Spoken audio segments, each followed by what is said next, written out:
Brush ചെയ്യുമ്പോൾ ഏറ്റവും കൂടുതൽ ശ്രദ്ധിക്കേണ്ട ഒരു കാര്യമാണ് ബ്രഷിംഗ് ടെക്നിക്. പ്രോപ്പർ ബ്രഷിംഗ് ടെക്നിക്കിലല്ല നമ്മൾ ബ്രഷ് ചെയ്യുന്നതെങ്കിൽ നമ്മൾ ബ്രഷ് ചെയ്യുന്നതിന് യാതൊരു ഫലവും ഇല്ലാണ്ടായി പോകും. സോ എങ്ങനെയാണ് പ്രോപ്പറായിട്ട് ബ്രഷ് ചെയ്യുന്നത് എന്നുള്ളത് നോക്കാം.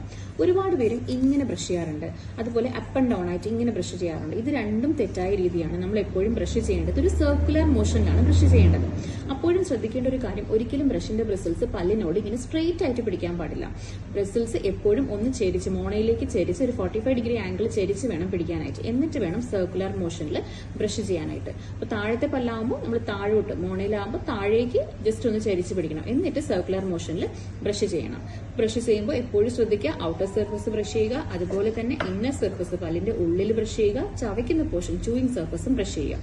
ഇതുവരെ സെയിം പാറ്റേൺ തന്നെ താഴെയാകുമ്പോൾ താഴേക്ക് ചരിച്ച് പിടിച്ച് ഔട്ടർ സർഫസ് സർക്കുലർ മോഷനിൽ ബ്രഷ് ചെയ്യുക, അതുപോലെ ഇന്നർ സർഫസും സർക്കുലർ മോഷനിൽ ബ്രഷ് ചെയ്യുക, ചൂയിങ് സർഫസും ബ്രഷ് ചെയ്യുക.